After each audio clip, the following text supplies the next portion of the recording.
Welcome in Cool. A couple of years ago, NASA played a game of cosmic pool by slamming a spacecraft into an asteroid. The test was to see if we could knock a space rock off course. And it worked, because after the hit, something unexpected happened. Debris started flying off in strange, organized clumps, and one of them could be on a slow-motion collision course with Mars. So now scientists are wondering, did we just prove we can save Earth or accidentally discover a brand new way to mess it up? Asteroids hitting Earth isn't just an entertaining movie drama. It happened before and it'll happen again. The most famous example, the asteroid that collided with Earth 66 million years ago on what's now the Yucatan Peninsula. You heard about that one. It reshaped the planet and ended the age of dinosaurs. Scientists think a Dino-level hit only occurs once every 100 million years. So, we don't have to worry about that one for now. However, in 1908, what is known as a Tunguska event, a mid-air blast over a remote forest flattened an area the size of a major city. Then, in 2013, a 60-foot asteroid exploded over the city of Chelyabinsk. It didn't hit the ground, but it shattered thousands of windows and sent nearly 1,500 people to the hospital. The shock wave circled the planet twice. It released a huge amount of energy. Yes, a rock as big as a small yacht. Just imagine explaining this to your insurance agent. Funny enough, in the U.S., your regular homeowner's insurance often covers space junk from meteors to falling satellite pieces. So, if a rock from space crashes through your roof, you're technically covered. Assuming it's not part of an Independence Day-like extraterrestrial invasion, space agencies aren't only worried about dino-killer rocks. Even bus-sized space boulders can wreak havoc, and there are tens of thousands of them floating around out there. NASA and other space agencies have been busy scanning the skies. So far, they've cataloged over 30,000 asteroids that orbit close to our planet, and more keep showing up. Some of them fly past Earth at distances smaller than the Moon's orbit. A few even sneak up on us with just days of warning. That's why NASA is preparing to launch something called the NEO Surveyor in 2027, a space telescope that uses infrared to spot dark, sneaky asteroids that regular telescopes miss. Basically, it's like giving our planetary defense team night vision. More importantly, the goal isn't just to track them anymore. It's about figuring out how to stop one before it becomes a problem. That was the vision behind NASA's DART mission, short for Double Asteroid Redirection Test. In late 2021, they launched this vending machine-sized spacecraft on a 7 million journey to slam into an asteroid at full speed. No explosives, just sensors, cameras, and momentum. The idea was to test and see if crashing into an asteroid at full speed could gently knock it off track. The target was Dimorphos, a 530-foot-wide asteroid moonlet orbiting a bigger asteroid called Dimorphos. Since the two dance around each other in a neat little binary system, any change in Dimorphos' orbit would be easy to spot from Earth. Basically, it was a perfect test dummy, close enough to monitor, far enough to be zero risk, and ideal for our first official asteroid punch. Ground telescopes could track every wobble, every shift in real time, like watching a space experiment unfold from your backyard.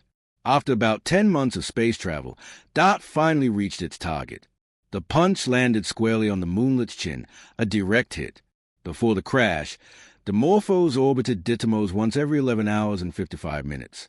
But after the hit, that orbit shrank by about 33 minutes. In space terms, that's huge. NASA had hoped for a 10-minute change. They got over 3 times that. That change might sound small, but in orbital mechanics, it's a game share. Dimorphos' speed slowed by about 2.7 millimeters per second. And yes, that's enough to matter when you're talking about space trajectories over millions of miles. The impact also ejected over 2 million pounds of rock and dust into space, roughly the weight of 300 elephants, creating a tail more than 6,000 m long. It was the first time humanity ever redirected a celestial object on purpose. The data confirmed that a spacecraft, even one without Bruce Willis on board, could physically redirect a space rock. Scientists celebrated, probably like in movies, clapping and hugging one another. Earth had officially thrown its first swing in the game of planetary defense. However, in the aftermath, things got strange. The debris didn't just fly off like space confetti. Instead, it grouped up like little rock buddies drifting in formation. Some even stretched out in long, stringy patterns that looked too structured for something that just got smacked at 14,000 miles per hour. And they weren't just drifting. Some fragments were zipping away with increased momentum up to 3 times greater than predicted. One group even launched off at an angle that may have given the asteroid a bonus shove, almost like Dimorphos got hit twice.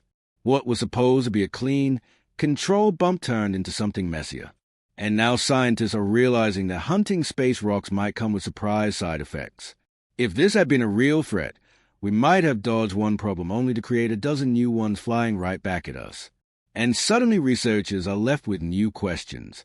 How much force did those fragments actually add? Did we accidentally overdo it? Because when you're trying to push a space rock off a collision course with Earth, extra force isn't always a good thing. Not to mention that some of those fast-moving chunks are still out there cruising through space with unknown destinations. One cluster might end up hitting Mars in about 6,000 years. Another could drift close enough to Earth to give us a meteor shower in 30. No real danger, just some bonus fireworks, courtesy of a test mission. I hope I'm still around by then, 'cause it's probably going to look really cool. But what likely caused all that chaos?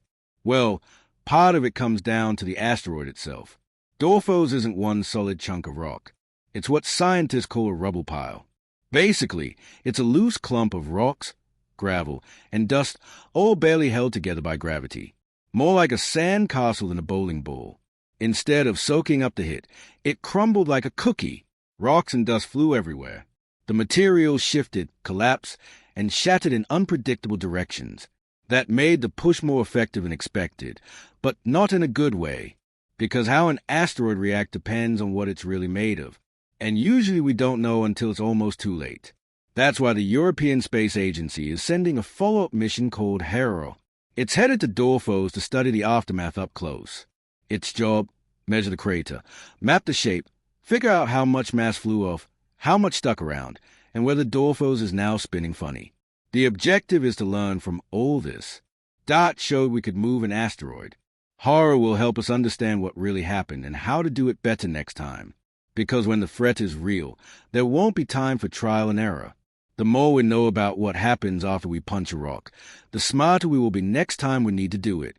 The DART mission was a historic moment, but it also reminded us how much we still don't know. One push can scatter rocks in every direction, and one small miscalculation can snowball into big trouble. Still, we're learning fast. Her hair's on the way. Smarter models on the way. And step by step, we're turning sci-fi defense into real life. So next time the universe throws a rock our way, we'll be ready to punch back with precision. Hopefully. Thank you for watching, and remember to stay on the DART core. That's it for today. So, hey, if you pacified your curiosity, then give the video a like and share it with your friends. Or if you want more, just click on these videos and stay on the DART core. Thanks for watching DART core.